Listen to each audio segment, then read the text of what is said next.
नमस्कार दोस्तों, अब आपको ऑनलाइन आवेदन करने के लिए कहीं बार ई-मित्र या कंप्यूटर सेंटर पर जाने की आवश्यकता नहीं है, क्योंकि आज हम ऑनलाइन आवेदन करना सीखेंगे। किसी भी परीक्षा का ऑनलाइन आवेदन आप अपने मोबाइल से बहुत आसानी से कर सकते हैं।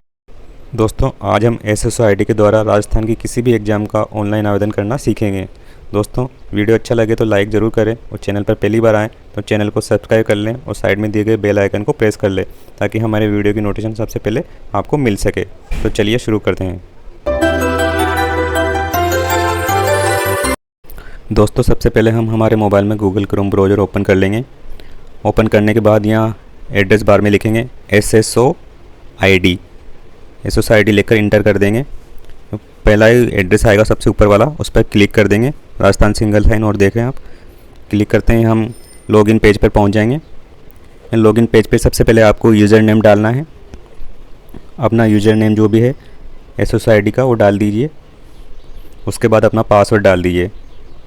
दोस्तों, आपने SSOID नहीं बना रखी है तो हमने उसका प्रोसेस बताया, उसके लिए एक वीडियो बनाया है, उसका लिंक हमने डिस्क्रिप्शन में दे रखा है। आप चाहे तो वहाँ से SSOID बनाना देख सकते हैं। यूज़र नेम पासवर्ड डालने के बाद जो कोड दे रखे हैं वो कोड इंटर कर दीजिए। उसके बाद एक नया पेज ओपन हो जाएगा। ये SSOID ओपन हो गई है। यहाँ पे दोस्तों हमें रिक्वायरमेंट वाला ऑप्शन ढूंढना है। ये दे रखा है, यहाँ पे देख रहे हैं दोस्तों आप, रिक्वायरमेंट पोर्टल। हमें इस पर क्लिक कर देना है, रिक्वायरमेंट पोर्टल पर।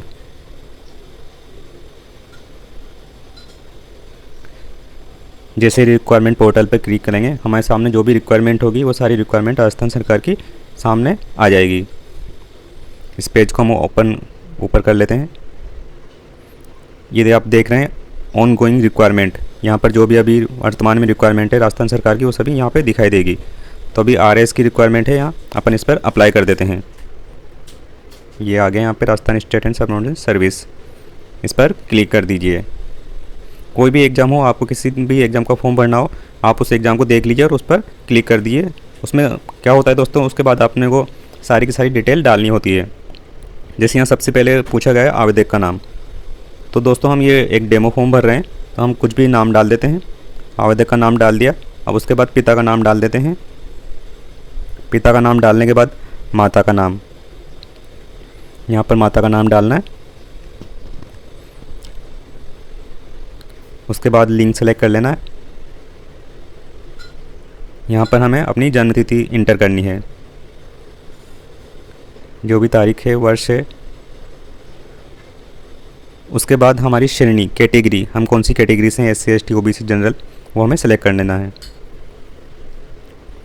विशेष योग्यजन है तो यस कर दीजिए, वरना नो कर दीजिए।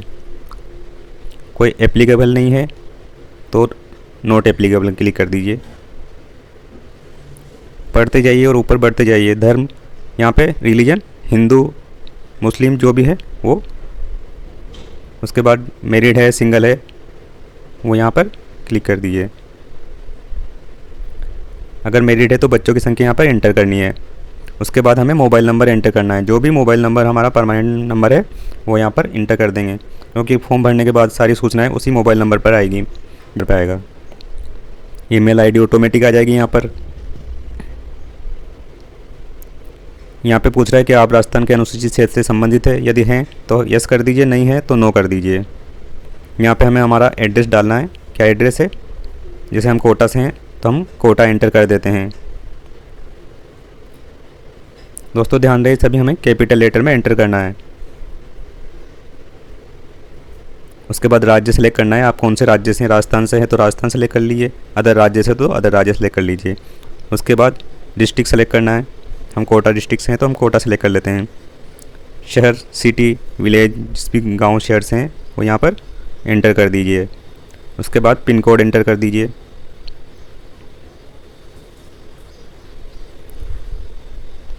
मोबाइल नंबर हमने पहले इंटर कर दिया। अब ये कह रहा है यस या नो, तो यस कर दीजिए। प्लीज़ कन्फर्म करने के लिए यस कर दीजिए। यस करने के बाद दूसरा पेज ओपन हो जाएगा। यहाँ पे हमारी पर्सनल डिटेल मांगी गई है। यहाँ पे हमें पर्सनल डिटेल भरनी है। सबसे पहला ऑप्शन दे रखा है यहाँ पे राष्ट्रीयता, इंडियन है या फिर कोई अदर कंट्री से हैं वो हमें यहाँ सेलेक्ट करना है, तो हम यहाँ पे इंडियन सेलेक्ट कर लेंगे। उसके बाद स्टेट, हम किस स्टेट से हैं, राजस्थान से हैं तो राजस्थान सेलेक्ट कर लेंगे। गृह जिला पूछा गया है गृह जिला भर दीजिए, जैसे हम कोटा से तो कोटा। गृह ब्लॉक कौन से ब्लॉक में आता है। उसके बाद तहसील, आपका ज़िला कौन सी तहसील में आता है, वो तहसील एंटर कर देनी है। कोई गांव है तो वो गांव एंटर कर देना है। पूर्व स्थापित या कहीं दूसरे देश से आए तो उसके लिए पूर्व स्थापित तो नो कर दीजिए। विशेष श्रेणी के आप भूतपूर्व सैनिक हैं, यदि है तो यस, नहीं है तो नो कर दीजिए। उत्कृष्ट खिलाड़ी के लिए यस या नो जो भी है वो सेलेक्ट कर लीजिए। इसके बाद एनसीसी कैडर हैं तो वो सेलेक्ट कर लीजिए यस या नो।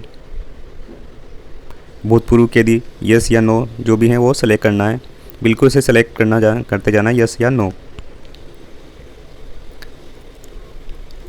आगे दे रखा है कि आप विभागीय कर्मचारी हैं। अगर आप राजस्थान सरकार के कर्मचारी हैं तो यस कर दीजिए, नहीं है तो नो कर दीजिए।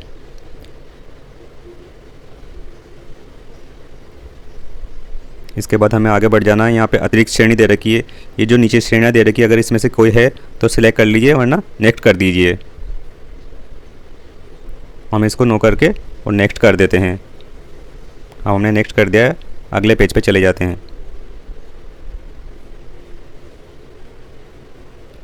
ये हमारे सामने एक नया पेज ओपन हो गया। यहाँ क्वालिफिकेशन और एक्सपीरियंस पूछा जा रहा है, तो ये जो चेक बॉक्स देख रहा है इसको टिक कर देंगे हम चेक बॉक्स को और ऊपर बढ़ जाएंगे। अब यहाँ पे हमें हमारी क्वालिफिकेशन एंटर करनी है, सेकेंडरी की, सीनियर सेकेंडरी की और ग्रेजुएशन की। तो पढ़ते जाइए और एंटर करते जाइए। जैसे यहाँ पे विषय समूह, तो सब्जेक्ट क्या क्या था वो एंटर कर देना है। हम दोस्तों ये डेमो फॉर्म भर रहे हैं, तो डेमो फॉर्म में हमने वैसे ही एंटर कर दिया है। आपको यहाँ सब्जेक्ट सेलेक्ट कर लेना है।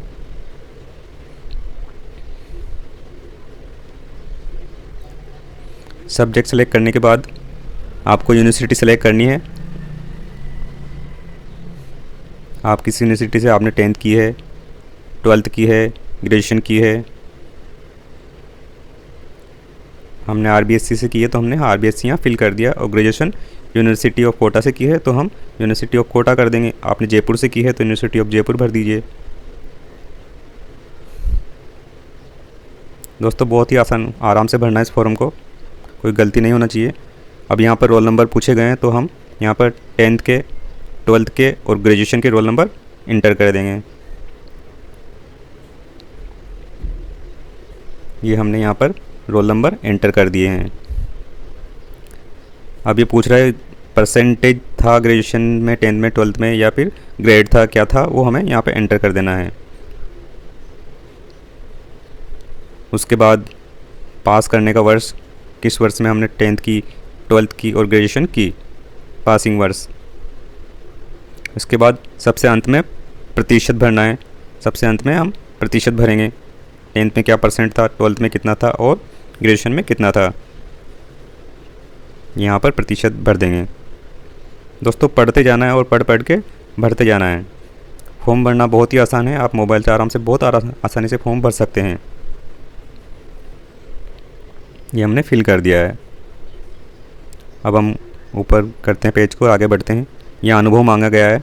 अगर कोई अनुभव है आपको किसी सेवा में, संविदा पे या कहीं पे, तो उसको फिल कर दीजिए, वरना नेक्स्ट कर दीजिए। तो अब हम पेज को नेक्स्ट कर देते हैं। अब हम अगले पेज पे चले जाएंगे। अब हम अगले पेज पे आ गए, लास्ट वाले पेज पे, आइडेंटिफिकेशन एंड इनक्लोजर। जो भी फ़ोटो सिग्नेचर मांगे गए वो यहाँ पे हमें अपलोड करने हैं। सबसे पहले हमने फ़ोटो अपलोड कर दिया है, उसके बाद सिग्नेचर अपलोड करने हैं। यहाँ पे दोस्तों एक ऑप्शन दे रखा है चूज फाइल का, हमें वहाँ से अपने मोबाइल से फ़ाइल चूज करके और अपलोड करनी है। अब बॉडी मार्क्स, हमारे बॉडी पे कोई निशान है उसको यहाँ पे लिख देना है कि कहीं पे कोई निशान है।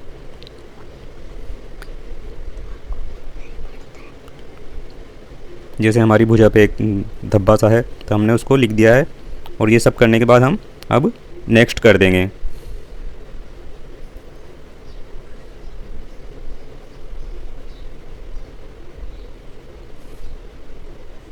हम अगले पेज पे पहुंच जाएंगे। ये हमारा पूरा फॉर्म भर गया है और हम इसको दोबारा से रीचेक कर सकते हैं। पेज को ऊपर नीचे करके पूरा चेक कर सकते हैं। ये भर्ती का विवरण आ गया है पूरा।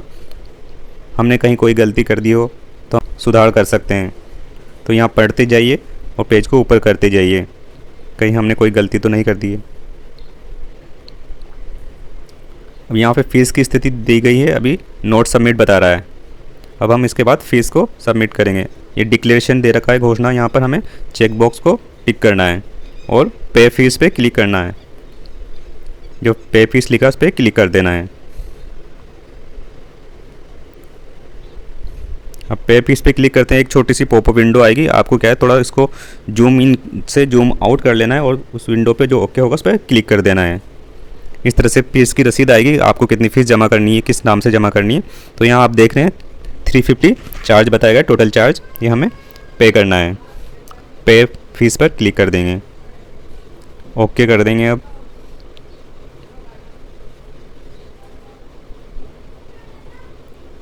जैसे हम ओके करेंगे एक नई विंडो पे चले जाएंगे। ये ई मित्र का जो फ़ीस जमा करने की विंडो है वहाँ पे आ गए हैं। तो दोस्तों, अगर आप नेट बैंकिंग का इस्तेमाल करते हैं तो नेट बैंकिंग सेलेक्ट कर लीजिए, वरना मैं आपको सलाह ये दूंगा कि आप एग्रीगेट वाले ऑप्शन का चयन कीजिए। इसमें क्या होता है, आप फ़ोनपे से या गूगल पे से इससे आप पेमेंट कर पाएंगे, जो कि हम आमतौर पर साधारण रूप से इस्तेमाल करते रहते हैं। तो हमने यहाँ पर नेट बैंकिंग सेलेक्ट नहीं करके हम यहाँ पर एग्रीगेट सेलेक्ट करेंगे। अब हम यहाँ पर पे नाउ पे क्लिक कर देंगे। पे नाउ पे क्लिक करते हैं, 3 ऑप्शन आए दोस्तों। सबसे पहले वाले ऑप्शन पे आपको क्लिक करना है, इसको सेलेक्ट करना है। जैसे हम क्लिक करेंगे हम दूसरे पेज पे पहुंच जाएंगे। ये दूसरा पेज ओपन हो रहा है। यहाँ पर दिया हुआ है हमें कितना अमाउंट पे करना है, 360। हम कन्फर्म पे क्लिक कर देंगे। जैसे हम कन्फर्म पे क्लिक करेंगे एक नया पेज ओपन होगा। यहाँ पे हमें 3 ऑप्शन दिए गए दोस्तों, कार्ड्स, नेट बैंकिंग और यूपीआई। मैं आपको सलाह ये दूंगा कि आप यूपीआई का सेलेक्ट कीजिए। यूपीआई सेलेक्ट करने पे हमारे पास क्या है, फ़ोनपे, गूगल पे और पेटीएम, तीनों ऑप्शन आएंगे। हम तीनों ऑप्शन का इस्तेमाल करते रहते हैं हमारे साधारण रूप से हमारे मोबाइल में। तो हम यहाँ पे फ़ोनपे का सेलेक्ट करके यूपीआई आईडी डाल देंगे। यूपीआई आईडी डालने के बाद पे नाउ पे क्लिक कर दीजिए। पे नाउ पे क्लिक करने के बाद आप डायरेक्ट फ़ोनपे पे ट्रांसफ़र हो जाएंगे, जिसके बाद आप फ़ोनपे पे पेमेंट कंफर्म करके अपनी फ़ीस जमा करा सकते हैं। फ़ीस जमा कराने के बाद आप अपने आवेदन का ऑनलाइन प्रिंट ले सकते हैं या इसको सेव कर सकते हैं।